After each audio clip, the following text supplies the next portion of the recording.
Saindo da prisão de consumo crônico, você já se sentiu preso num estado de apatia, de baixa motivação, ruminando em pensamentos, sem querer iniciar qualquer atividade, sem vontade de sair de casa? É muito provável que os seus níveis de dopamina estivessem abaixo dos níveis basais.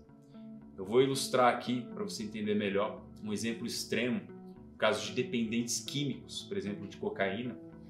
Eles têm um estado de dopamina tão abaixo do basal que eles nem sentem mais prazer em usar a substância. Eles só precisam da substância para voltar aos níveis basais, ou seja, para se sentir ok. Os níveis basais eles podem diminuir tanto que até os circuitos de dor ficam alterados. Então a pessoa sente algo similar a uma dor física mesmo. Então, e quando eles estão acima dos níveis basais, os níveis de dopamina, a gente tende a ficar mais eufórico, mais motivado, sentir mais prazer. Então a ideia aqui é a gente entender a importância de atividades entediantes, a importância do tédio. Toda vez que você faz algo que você não quer fazer, e a gente vai entrar mais depois como isso vai moldar o seu cérebro no módulo 2, mas toda vez que você faz alguma atividade de baixa dopamina, como por exemplo arrumar seu quarto, você vai ter uma queda de dopamina no momento, mas depois tem um aumento sustentado de dopamina depois que você termina aquela atividade. E o contrário acontece quando você faz uma atividade de prazer imediato sem esforço, que é muito comum hoje. A gente é bombardeado de estímulos sensoriais a toda hora, em todo lugar. Não só alimentação, mas também pornografia, vídeos curtos, todo tipo de estímulo sensorial. E esses estímulos de prazer imediato sem esforço, eles geram um pico de dopamina, seguido por uma queda de dopamina, e geralmente abaixo dos níveis basais de dopamina. E aí a gente entra nesse estado de ruminação. Então a gente fica com esse padrão de dopamina, eu quero que você entenda aqui, tem dois padrões principais de dopamina. Fásico, que é picos e vales, que é aquele estado de perseguindo sempre prazer. Então, vai vir um prazer, aumenta a dopamina, sente prazer, se motiva em direção a ele, sente prazer, depois ela cai. Quando ela cai, você vai querer repetir aquele pico. Então vai tender a um padrão mais fásico de dopamina, que é a pessoa que é escrava dos impulsos. E o outro padrão é o mais tônico. Então são pessoas que conseguem se motivar mais facilmente para atividades difíceis. Mas a gente constrói isso, não é algo que vem do nada.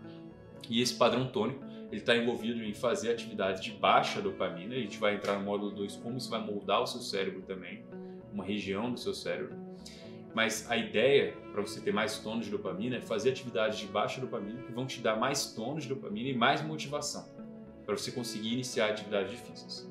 Então a ideia daqui dessa aula e desse módulo que a gente vai falar mais para frente é como sair desse estado de dopamina abaixo dos níveis basais e dopamina fásica para um estado de mais tônus de dopamina. É claro que não são só atividades, iniciar atividades difíceis que eu não quero fazer. Também entra circuito de emoção, como a gente falou, o circuito mesolímbico, de motivação em direção a um objetivo que a gente acredita ser prazeroso, genuinamente prazeroso.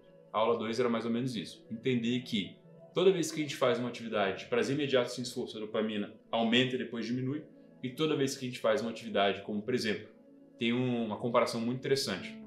E tem uma psiquiatra que ela conseguiu tratar vários pacientes dependentes químicos de cocaína com banheira de gelo. Porque a banheira de gelo é tão de baixo prazer que a pessoa chega a sentir uma dor física mesmo quando ela entra, que é uma atividade tão baixa de dopamina que depois ela gera um aumento sustentado de dopamina. Tem um estudo mostrando isso. A água gelada, em certas temperaturas, por certo tempo, ela gera um aumento sustentado de dopamina depois que a gente sai. E a cocaína, por exemplo, ao contrário.